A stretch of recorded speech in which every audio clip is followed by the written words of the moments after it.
DMA करते हैं start. जैसे इस डीएमए का मतलब होता है वही direct access, direct memory access. ठीक, नॉर्मली ये आईओ डिवाइस से मेमोरी के बीच में होता है कि आईओ डिवाइस से डेटा जा रहा है मेमोरी में और मेमोरी से डेटा आ रहा है आईओ डिवाइस में। और ये जो दोनों ही ऑपरेशन है ना, इनमें क्या होगा कि आईओ डिवाइस और मेमोरी कंट्रोल्ड हो रही होगी साइमल्टेनियसली। मतलब इसमें ना आईओआरसी जो मेमोरी, जैसे मेमोरी रीड, आईओआरसी, आईओडब्ल्यूसी, ये इंस्ट्रक्शन है ना, एमआरडीसी, इनसे क्या हो रहा होगा बेसिकली, मेमोरी रीड और ये राइट इनसे कंट्रोल हो रहे होंगे, ये कंट्रोल सिग्नल है इनके। तो इसलिए बीच में माइक्रो प्रोसेसर होगा भी नहीं ना, तो हमें कोई दिक्कत नहीं है। लेकिन क्या है कि जो कंट्रोल बस सिग्नल जो ये है ना, ये अवेलेबल है सारे माइक्रो प्रोसेसर में, इंटेल फैमिली के, सिर्फ 8086 और 8088 को छोड़ के। ठीक, इनमें शायद डिकोडर लगा होता है एक, तो इनमें ये कंट्रोल सिग्नल वर्क नहीं करते, इनमें डिकोडर वाले जो सिग्नल होते हैं वो वर्क करते हैं। अब 8237 डीएमए कंट्रोलर जो है, ये सिर्फ उसी लिए यूज़ होता है कि ये क्या करेगा, मेमोरी ट्रांसफ़र करेगा स्पीड से। ठीक, अब जो पुराने सिस्टम्स थे उनमें तो डीएमए काफ़ी एफिशिएंट था कि हाँ डीएमए ट्रांसफ़र कर रहा है मेमोरी। लेकिन आज के टाइम पे ना क्या हो रहा है कि कभी कभी हमें बहुत ज़्यादा स्पीड चाहिए होगी ट्रांसफ़र के लिए। जैसे ये जो 8237 है 1.6 MB पर सेकेंड ही प्रोवाइड करता है। ठीक, तो इतनी सफिशिएंट नहीं है। अब सीरीज सर्किट वगैरह यूज़ होने लगे इसमें, तो वो ना बहुत ज़्यादा स्पीड तक प्रोवाइड कर देते हैं हमें। तो डीएमए अब इतना यूज़ नहीं होता। लेकिन डीएमए को अगर जनरली क्या करते हैं, डीएमए को ना चिप के अंदर ही डाल देते हैं, माइक्रो प्रोसेसर के अंदर। तो लेकिन फिर भी हमें डीएमए 8237 हमारे सिलेबस में है, तो हमें ये पढ़ना है 8237 डीएमए कंट्रोलर। ठीक, कंट्रोलर, इसमें क्या हो रहा होगा, इसमें सबसे पहले है पिन डायग्राम। मतलब पिन, इसकी पिन का फंक्शन क्या क्या है, या पहले मैं नॉर्मली इसका फंक्शन बता देता हूँ। जैसे ये हो गया हमारा डीएमए। ठीक, फिर इधर हो गया हमारा माइक्रो प्रोसेसर, माइक्रो प्रोसेसर हो गया, और इधर हो गया कोई डिवाइस। ठीक, डिवाइस। अब क्या है कि इस डिवाइस को काफ़ी सारा डेटा सेंड करना है, इस डिवाइस को ना काफ़ी सारा डेटा, काफ़ी अमाउंट में डेटा सेंड करना है मेमोरी को। ठीक, तो इस डिवाइस को काफ़ी सारा डेटा सेंड करना है मेमोरी को। अब अगर ये पहले नॉर्मली क्या हो रहा होगा, अगर इसे थोड़ा डेटा ट्रांसफ़र करना होता तो ये पहले माइक्रो प्रोसेसर को भेजता, और माइक्रो प्रोसेसर अपनी बस के थ्रू, अपनी डेटा बस के थ्रू उस डेटा को भेजती, और वो माइक्रो प्रोसेसर उस डेटा को मेमोरी में भेजता। तो इसमें क्या हो रहा होगा, पहले डेटा माइक्रो प्रोसेसर में लोड हो रहा होगा, और फिर डेटा माइक्रो प्रोसेसर से उसमें जा रहा होगा मेमोरी में, मेमोरी राइट सिग्नल का यूज़ होके। तो इससे क्या हो रहा होगा ना, काफ़ी ज़्यादा टाइम वेस्ट हो रहा होगा माइक्रो प्रोसेसर का भी, क्योंकि माइक्रो प्रोसेसर सिर्फ डेटा लोड करने में बिजी है और इंस्ट्रक्शन भी तो करने हैं उसे। तो हम क्या करते हैं, हम इसमें माइक्रो प्रोसेसर को हटा देते हैं, मतलब माइक्रो प्रोसेसर का यूज़ नहीं होगा। ये जब भी डीएम में इंस्ट्रक्शन होगा, जब भी कोई डिवाइस बहुत ज़्यादा अमाउंट ऑफ डेटा ट्रांसफ़र करना है उसे, तो वो क्या करेगा, माइक्रो प्रोसेसर से उसकी, मतलब माइक्रो प्रोसेसर को इन्वॉल्व नहीं करेगा। ठीक, वो डायरेक्टली मेमोरी को एक्सेस करके उस डेटा को ट्रांसफ़र कर देगा। बस ये था। अब डीएमए में क्या होता है, डिवाइस से जब भी डिवाइस को डेटा सेंड करना हो तो वो डीएमए को रिक्वेस्ट भेजता है। डीआरक्यू पिन होती है, जैसे डीआरक्यू नोट होती है, एक डीआरक्यू 1 होती है, एक ऐसे डीआरक्यू 1, डीआरक्यू नोट, ये होती है डीआरक्यू 3 तक। मतलब 4 पिन होती है, मतलब 4 डिवाइस तक रिक्वेस्ट भेज सकते हैं माइक्रो प्रोसेसर को। ठीक, इसमें वो माइक्रो प्रोसेसर कह रहा, सॉरी, डीएमए पे 4 डिवाइस रिक्वेस्ट कर सकते हैं। ठीक, अब ये 4 डिवाइस जो हैं, डीआरक्यू नोट हो गया, डीआरक्यू 1 हो गया, और डीआरक्यू 3 होगी। जो पहली बात, जो डीएमए है ना, ये हमारी 40 पिन की आईसी है, इसमें 40 पिन होती है, ठीक। तो कुछ पिन तो यही होगी कि इन DRQ1 या इन पिन पे ये DMA में ही होगी, DRQ1 DRQ नोट, ये 4 पिन DMA में होगी। डिवाइस इन पिन पे रिक्वेस्ट करेगा, तो ये इनपुट पिन है, इन पे इनपुट आएगा। जब भी डिवाइस इन पे इनपुट आएगा तो DMA को पता चल जाएगा कि किसी डिवाइस को बसेस चाहिए डेटा ट्रांसफ़र करने के लिए, माइक्रो प्रोसेसर की बसेस चाहिए। तो ये क्या करेगा, इसके पास है एक HRQ पिन। HRQ पिन से ये क्या करेगा कि माइक्रो प्रोसेसर की होल्ड पिन से कनेक्टेड होगी HRQ पिन इसकी, ठीक। तो HRQ पिन एक आउटपुट पिन है जो कि माइक्रो प्रोसेसर की होल्ड पिन से कनेक्टेड होगी और होल्ड पिन पे रिक्वेस्ट डाल देगी, मतलब होल्ड पिन पे लॉजिक 1 कर देगी। तो माइक्रो प्रोसेसर को पता चल जाएगा कि ना कोई डिवाइस डेटा एक्सेस करना चाहता है, ठीक। कोई डिवाइस जो है वो डेटा बस डेटा बस और एड्रेस बस मांग रहा है। माइक्रो प्रोसेसर की जितनी भी कंट्रोल बस है ना, वो सब कोई डिवाइस एक्सेस करना चाहता है, उसको नीड है। तो ये क्या करेगा, माइक्रो प्रोसेसर अपने सभी ऑपरेशन को हाई इम्पीडेंस पे डाल देगा, मतलब होल्ड कर देगा। जितने भी वो कुछ भी ऑपरेशन कर रहा हो वो सबको बीच में छोड़ देगा और उन्हें होल्ड पे डाल देगा, ठीक। और अपनी सारी बसेस प्रोवाइड कर देगा HLDA से वो एक एक्नॉलेजमेंट सिग्नल भेज देगा यहाँ पे DMA पे, ठीक। अब जब DMA पे भेज दिया उसने, तो फिर अब DMA बताएगा डिवाइस को कि माइक्रो प्रोसेसर अपनी बस रिलीज कर रहा है। तो ये हमारा DAC पिन से, मतलब डिवाइस एक्नॉलेजमेंट पिन से, ये भी 4 पिन होती है, DAC 0 से DAC 3 तक, ठीक, डिवाइस एक्नॉलेजमेंट। तो ये डिवाइस को एक्नॉलेजमेंट भेज देगी कि हाँ माइक्रो प्रोसेसर अपनी बसेस रिलीज कर रहा है। तो ये फिर उन बसेस को एक्सेस कर लेगा, ठीक। अब है इसका पिन फंक्शन देख लेते हैं। पिन, सारी पिन का क्या क्या फंक्शन है। जैसे CLK होती है, CLK का वही है, क्लॉक जनरेट का काम होता है। ये 5 मेगाहर्ट्ज से 5 मेगाहर्ट्ज और लेस पे वर्क करती है, ठीक। और अगर जैसे दूसरे माइक्रो प्रोसेसर में तो ये हो गया कि 5 मेगाहर्ट्ज और लेस पे नॉर्मली वर्क करेगी, लेकिन 8086 के केस में क्लॉक को इन्वर्ट करना होता है, मतलब एक बीच में वो लगा देते हैं नोट गेट और उससे वो इन्वर्ट हो जाता है, उसका जितना भी वो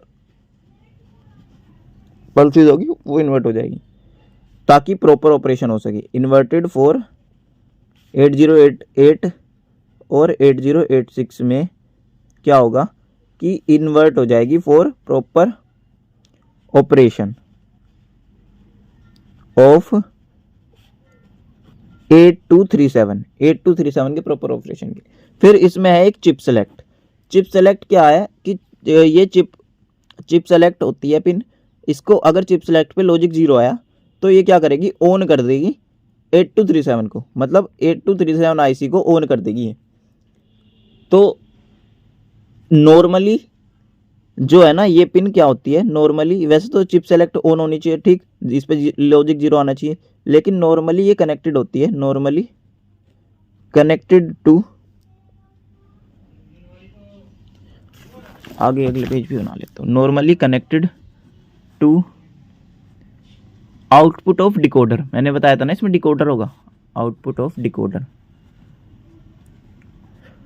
अब जो डिकोडर है, डिकोडर हमारे 8086 के कंट्रोल सिग्नल का यूज़ नहीं करेगा। 8088 और 8086 के कंट्रोल सिग्नल, मतलब इसका क्या है, इसका मतलब है कि जो इसके IO M और MIO ये सिग्नल है ना, इनका यूज़ नहीं करेगा माइक्रो प्रोसेसर। तो माइक्रो प्रोसेसर ये जो डिकोडर है वो माइक्रो प्रोसेसर 8086 और 8088 के IO M सिग्नल का, ये जो कंट्रोल सिग्नल है ना, इनका वो बिल्कुल यूज़ नहीं करेगा, ठीक। इसके अलावा वो क्या करेगा, अपने सिग्नल का यूज़ करेगा। उसके सिग्नल क्या है, MEMR। अभी ये मैंने 9 चैप्टर नहीं कराया, तो ये वाली जो पिन है ना, जैसे IOM MIO ये नहीं पता चल रहा होगा, तो मेरे अकॉर्डिंग ना इस चैप्टर को जब 9 चैप्टर हो जाएगा उसके बाद देखियो तो ज़्यादा समझ में आएगा। वैसे वो मैं देख लूँगा, सीक्वेंस प्लेलिस्ट में चेंज कर दूँगा, ठीक। तो MEMR और MEMW और IOR और IOW। तो इसमें क्या है कि मेमोरी रीड मेमोरी राइट, आयो रीड, आयो राइट। ये मेमोरी, इसमें ये नए सिग्नल होते हैं, नए कंट्रोल सिग्नल, तो ये वाले यूज़ होते हैं। ठीक, फिर है इसकी एक रीसेट पिन। रीसेट पिन ये क्या करेगी, क्लियर कर देगी command status, clear command status.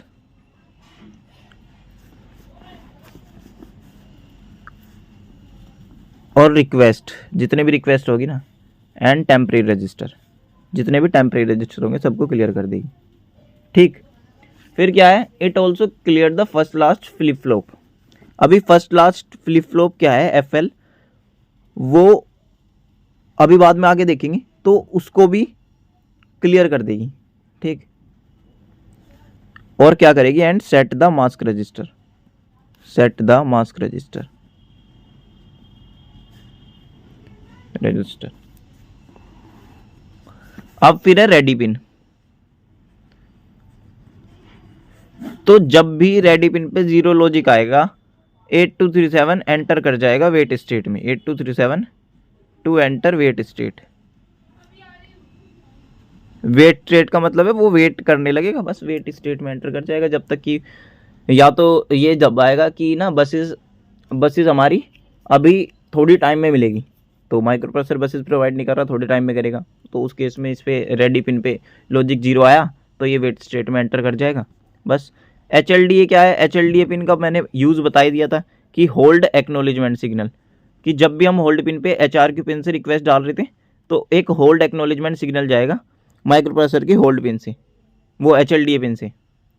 इसकी HLDA पिन पे आता है, माइक्रो प्रोसेसर की HLDA पिन से इसकी डिवाइस की वो DMA की HLDA पिन पे आता है एक्नोलेजमेंट सिग्नल। ठीक,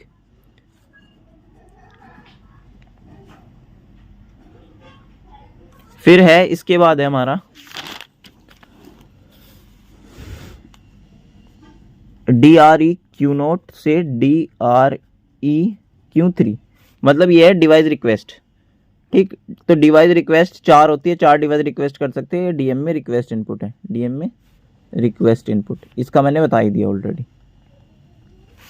फिर है DB नोट से DB7 तक data bus pins, data bus pins are connected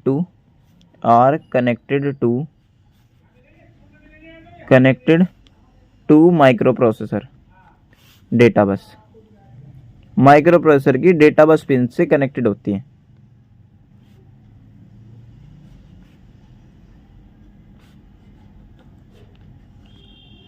data bus connections, बस ये मतलब डीएमए प्रोग्रामिंग में यूज़ होती है, और ये बस डेटा बस पिन जो है इसकी माइक्रो प्रोसेसर की डेटा बस कनेक्शन होते हैं, उसकी कनेक्ट होती है मतलब डेटा बस से। और फिर है हमारी IOR, IOW, MEMR और MEMW, ये सब मैंने बता दिया ऑलरेडी कि आयो रीड, आयो right, memory read, memory write, बस इनका इन पिन का ये लो मतलब ये है हमारी एक्टिव लो पिन है। एक्टिव लो का मतलब होता है जिसके ऊपर भी बाहर आ गया वो एक्टिव लो पिन होती है। इन्हें मतलब जब जीरो दोगे, जब इन्हें 0 इनपुट मिलेगा तो ये एक्टिव हो जाएगी। ठीक, IOR, IOW, MEMR और MEMW, इन सब का ऑलरेडी हो गया क्लियर कि ये मेमोरी रीड के लिए यूज़ होती है, और ये आयो रीड के लिए, जो भी ऑपरेशन हो रहा होगा वो वाली पिन एक्टिव हो जाएगी। फिर है हमारा EOP। EOP का काम क्या है कि ये क्या है, हमारी टर्मिनेट कर देगी, use to terminate DMA process,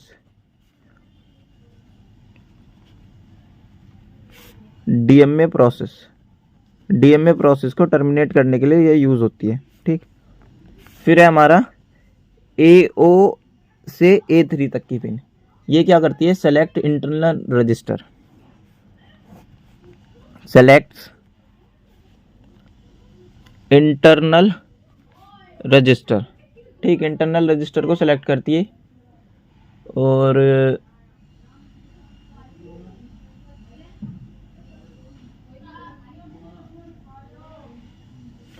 ये ना मतलब also provide part of DMA transfer address, DMA transfer address, जो डीएमए ट्रांसफर हुआ ना तो उनका एड्रेस भी इनमें होल्ड होगा कुछ थोड़ा पार्ट, ठीक। डीएमए ट्रांसफर एड्रेस, जो डीएमए ट्रांसफर हो रहा है उसका एड्रेस जो है वो आधा एड्रेस इसमें भी होल्ड होगा, तो एक कुछ पार्ट होल्ड करती है। HRQ का मैंने बता दिया, ये होल्ड पिन पे रिक्वेस्ट डालेगी, होल्ड पिन से कनेक्ट होती है, कनेक्टेड टू होल्ड पिन। और फिर इसके बाद आता है हमारा डैक, नोट से डैक 3 तक। इसका भी मैंने ऑलरेडी बता दिया कि ये डिवाइस एक्नॉलेजमेंट सिग्नल है। जब माइक्रो प्रोसेसर HLDA पे सिग्नल भेजता है तो कि मैं बसेस रिलीज़ कर रहा हूँ, तो डिवाइस ये वाली पिन डिवाइस को सिग्नल भेजती है कि एक्नॉलेजमेंट आ गया, ठीक।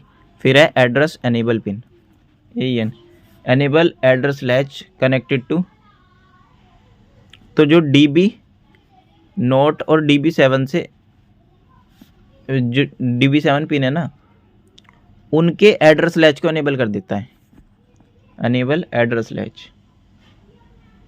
मतलब ये जो पिन है ना DB नोट से DB7, ये हमारी एड्रेस के लिए भी यूज़ हो रही है और हमारी डेटा के लिए भी यूज़ हो रही है। मतलब ये पिन क्या कर रही है, मल्टीप्लेक्सिंग कर रही है, ठीक। सेम ही बस दोनों काम कर रही हो जब, तो एड्रेस भी ले जा रही हो डेटा भी ले जा रही हो, तो वो मल्टीप्लेक्सिंग कर रही है। तो मल्टीप्लेक्सिंग के टाइम पे ना एड्रेस को स्टोर करने के लिए हमें AEN की ज़रूरत पड़ती है, एड्रेस लैच को एनेबल करने के लिए। वैसे जो माइक्रो प्रोसेसर है उसको ALE की ज़रूरत पड़ती है, एड्रेस लैच एनेबल। ये AEN है, एड्रेस एनेबल। इसमें भी वही है कि इसका काम भी वही है, एनेबल एड्रेस लैच, ठीक। फिर होती है एक और ADSTB, ठीक। ये क्या करती है, ये भी ALE की तरह फंक्शन करती है, फंक्शन एज ALE, है ना। एक्सेप्ट ये क्या करती है ना, ये A8 से A15 तक का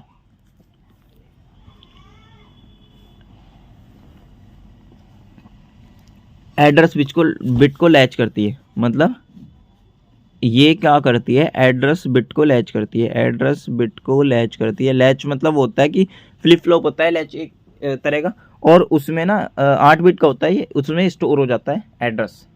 तो यहाँ पे 2 फ्लिप फ्लॉप की नीड होगी, नहीं एक 8 और 8 16, हाँ एक फ्लिप फ्लॉप में काम हो जाएगा। तो बस इसमें क्या हो रहा होगा कि हमारा एड्रेस स्टोर हो रहा होगा, ये भी कुछ एड्रेस स्टोर कर रही होगी, कुछ एड्रेस वो स्टोर कर रही थी ऊपर। बस फिर है हमारी, फिर इसके बाद आ जाते हैं कुछ रजिस्टर्स, जैसे कार है हमारा current register, current address register, address register. देख रहे हो कार की फुल फॉर्म पता चल रही है तुम्हें, current address register. Use to hold 16 bit memory address, तो 16 बिट का मेमोरी एड्रेस होल्ड करने के लिए ये यूज़ होता है, ठीक। और जब भी 1 बाइट का डेटा ट्रांसफ़र होता है ना, जब भी कोई बाइट ऑफ डेटा ट्रांसफर्ड, तो या तो इसकी वैल्यू क्या हो रहा होगा कि जैसे बाइट ऑफ डेटा ट्रांसफ़र हुआ तो कार की वैल्यू या तो इंक्रीमेंट होगी या डिक्रीमेंट होगी, ठीक, डिक्रीमेंट होगी। और फिर है हमारा current word count register, current word count register, CWCR, current word count register, ठीक। इसमें क्या हो रहा होगा कि programs a channel for the number of byte transferred during DMA action, number is loaded in register is 1 less. देख, current word count register क्या है कि कितना बाइट का डेटा ट्रांसफ़र हो गया उसको होल्ड करेगा, hold the value of byte transferred, value of byte transferred, ये लिख देते हैं बस, बाइट ट्रांसफर्ड, ठीक। कितनी बाइट ट्रांसफर्ड हुई उनकी वैल्यू ये होल्ड करेगा। लेकिन ये इसका काउंट जो है वो 0 से स्टार्ट होता है इसलिए हम इसे 1 लेस कर देंगे। जितना भी सपोज अगर 8 बाइट का डेटा ट्रांसफ़र हुआ तो 8 - 1 कर देंगे, 7 बाइट का बोले, ठीक। 7 इसमें जो नंबर पड़ा होगा ना काउंट, वो 7 होगा, क्योंकि ये 0 से स्टार्ट होता है। BA एंड BWC, ये क्या है हमारे बेस एड्रेस और है हमारा base word count, base word count. ये यूज्ड होता है, used when auto initialisation is selected, auto initialisation is selected, initialisation is selected, ठीक। For a channel, for a channel, किसी चैनल के लिए ऑटो इनिशियलाइजेशन सेलेक्ट होती है, उस टाइम पे इसका यूज़ होता है इन बेस रजिस्टर और बेस वर्ड काउंट का, ठीक। फिर है हमारा CR command register.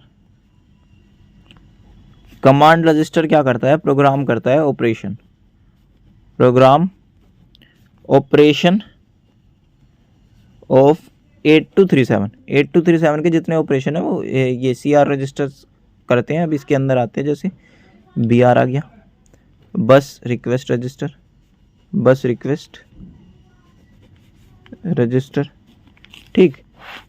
Bus request register is use to request a DMA transfer via software.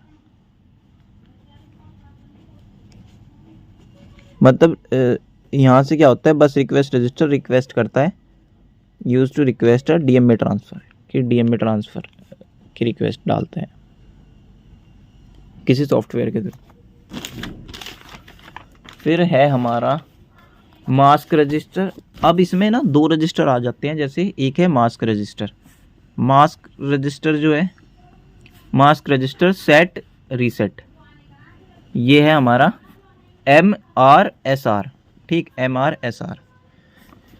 तो ये क्या करता है, सेट और clear the channel mask, set और क्लियर चैनल मास्क। मतलब क्या है कि अगर सेट होगा चैनल, ठीक, सेट मास्क सेट होगा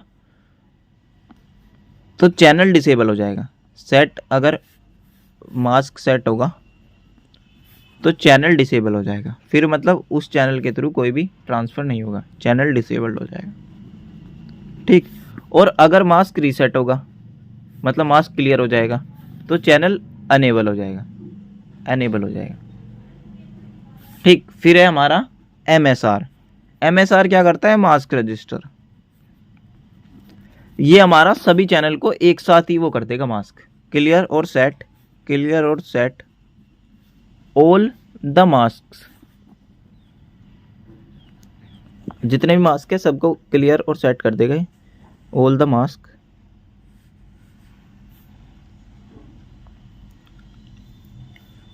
फिर इंस्टेड ऑफ इंडिविजुअल चैनल, बस यही है स्टेटस रजिस्टर, स्टेटस रजिस्टर। ये क्या करेगा, shows the status, shows the status of each DMA channel, each DMA channel, मतलब सारे DMA चैनल का स्टेटस इसके पास होगा।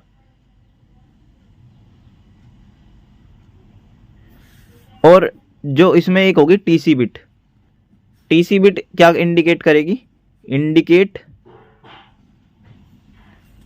Weather channel has reached, weather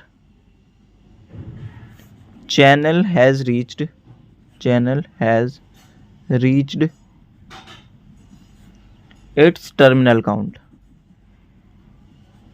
अगर वो मतलब अपने लास्ट काउंट पे पहुंच गई, टर्मिनल काउंट पे, कि अब वो टर्मिनेट होने वाली है, तो उसको एक काउंट को TC बिट इंडिकेट करती है। फिर इसमें आ जाती है ना कुछ सॉफ्टवेयर कमांड्स आ जाती है, फिर आ जाती है हमारी सॉफ्टवेयर कमांड्स, ठीक। सॉफ्टवेयर कमांड्स में क्या आ जाती है, अब ये है हमारा, ये 3 होती हैं, ठीक। अगर प्रोग्राम करना हो ना 82 कौन सी IC है, 8237 को, तो इसमें आता है हमारा clear the first last flip flop, पहला स्टेप, क्लियर द, नहीं सॉरी ये हमारे सिर्फ सॉफ्टवेयर कमांड वर्ड है, अभी प्रोग्राम वाला नहीं है। ठीक, तो 3 सॉफ्टवेयर कमांड वर्ड होते हैं। इसमें क्या है कि clear the first last flip flop, first last flip flop, first last flip flop को क्लियर कर दो। अगर एफएल की वैल्यू, अगर एफएल की वैल्यू 0 होगी तो लोअर ऑर्डर बाइट सेलेक्ट होगी, लोअर ऑर्डर बाइट सेलेक्ट होगी, ऑर्डर बाइट इज सेलेक्टेड। ठीक, अगर एफएल की वैल्यू 1 होगी तो हाई ऑर्डर बाइट सेलेक्ट होगी, हाई ऑर्डर बाइट सेलेक्ट होगी, सेलेक्टेड। ठीक, फिर है हमारा मास्टर क्लियर, मास्टर क्लियर। ये क्या करेगा? मास्टर क्लियर हमारा act exactly same, exactly same as reset signal. तो ये ना थोड़ा रीसेट सिग्नल की तरह काम करेगा। This command disable all channels, सारे चैनल को क्या कर देगा? डिसेबल कर देगा विद रीसेट। फिर है हमारा third clear mask register, clear mask register. Clear mask register क्या करेगा? Enable, enable all for DMA, मतलब सारे डीएमए को एनेबल कर देगा, डीएमए चैनल को। क्लियर मास्क रजिस्टर ये सब का मास्क जो है, अगर जो चैनल मास्क हो रहे होंगे उन्हें हटा देगा और सारे चैनल को एक्टिव कर देगा। ठीक, इसके बाद आता है हमारा 4 step, 4 steps are required to program 8237। तो इसमें क्या है हमारा? 4 steps are required to program 8237। इसमें है हमारा flip flop, FL flip flop. तो एफएल फ्लिप फ्लॉप क्या है? 4 step are required to program 8237 को जब हम प्रोग्राम करेंगे तो FL flip flop is cleared, मतलब उस एफएल कमांड की वैल्यू को हम 0 कर देंगे। अभी बताया था 0 हो जाएगा तो लोअर ऑर्डर बाइट सेलेक्ट होगा। फिर क्या होगा? उसके बाद हम चैनल डिसेबल कर देंगे, चैनल को डिसेबल्ड कर देंगे। ठीक, फिर उसके बाद क्या करेंगे हम? एलएसबी मतलब least significant bit and MSB most significant bit of address are program, of address are programmed, उनको प्रोग्राम करेंगे। ठीक, उसके बाद है फिर हमारा LSB and MSB count are program, LSB and MSB count are programmed, मतलब लीस्ट सिग्निफिकेंट और most significant bit count programmed are, उन्हें प्रोग्राम कर देंगे एलएसबी और एमएसबी। बस ये होगा, ये 4 स्टेप है प्रोग्राम करने के लिए। अब इसके बाद आता है इसका डायग्राम, ब्लॉक डायग्राम। तो ब्लॉक डायग्राम में वही है कि ना इसमें डेटा बस बफर होती है, डेटा बस बफर जैसे 8259 PIC का था बफर। फिर इसमें रीड राइट बफर होगा, एक रीड राइट बफर होगा। ठीक, रीड राइट लॉजिक यहाँ से कंट्रोल हो रहे होंगे। फिर एक कंट्रोल लॉजिक होगा, कंट्रोल लॉजिक मोड होगा। ठीक, कंट्रोल लॉजिक मोड। इसके बाद होगा हमारा कुछ चैनल्स होंगे, चैनल 0, चैनल 1, चैनल 1, चैनल 2 और चैनल 3, चैनल 3। अब क्या हो रहा होगा ना कि इसमें हमने देखा था, इसमें थी A0, A1, A2 और A3, ये 4 थी एड्रेस बिट। तो ये 4 मिलके इनको सेलेक्ट करेगी चैनल्स को, कि चैनल 0 सेलेक्ट होगा, चैनल 1 सेलेक्ट होगा, चैनल 2 सेलेक्ट होगा, चैनल 3। इन पे डिपेंड करता है कि कौन सा चैनल सेलेक्ट होगा। इसमें एक प्रायोरिटी रिजोल्वर होगा, मतलब प्रायोरिटी रिजोल्वर कौन सी, किसकी प्रायोरिटी ज़्यादा होगी, मतलब कौन सा डिवाइस जो है, जैसे 4 डिवाइस आ गए सपोज, तो किस डिवाइस की प्रायोरिटी ज़्यादा होगी, किसकी कम होगी, वो सब इनके थ्रू होगा। बस इसमें यही था। 8237 यहाँ पे ख़त्म होता है। ठीक, इसके प्रोग्राम का स्टेप बता दिए 4। और इसमें जो सॉफ्टवेयर कमांड वर्ड्स थे वो ये हो गए, जैसे उसमें सॉफ्टवेयर कमांड वर्ड 8259 में ICWs और OCWs थे, इसमें बस यही है। ठीक, और इसका ये भी पता चल गया। हाँ, इसका सारे फंक्शन जो है वो क्लियर होगी, लेकिन मैं यही सजेस्ट करूँगा कि इस वीडियो को 9 चैप्टर के बाद देखो, क्योंकि 9 चैप्टर में जो माइक्रो प्रोसेसर की पिन्स है वो सारी एक्सप्लेन होगी और इसमें कुछ पिन्स यूज़ हो रही है। वैसे अगर इसको सेपरेटली भी देख रहे हो ना, अगर इस वीडियो को, तो कोई दिक्कत नहीं है, क्योंकि मैंने ऑलरेडी बता दिया है पिन्स का वर्क। जैसे होल्ड पिन और HLDA पिन ही यूज़ हो रही है इसमें, तो उनका वर्क मैंने ऑलरेडी बता दिया है इसमें कि होल्ड पिन हमारी माइक्रो प्रोसेसर की बस हमें एक्सेस करनी हो तो उसके लिए यूज़ होता है, और HLDA उसका एक्नॉलेजमेंट सिग्नल लेके आता है बस। ठीक, और दोनों पिन इसमें भी यूज़ हुई है, इस PIC में भी, मतलब PIC कह रहा हूँ सॉरी, इस IC में, इस वाली IC में भी यूज़ हुई है दोनों पिन DMA में। तो सब क्लियर हो गया होगा। वीडियो एंड करता हूँ।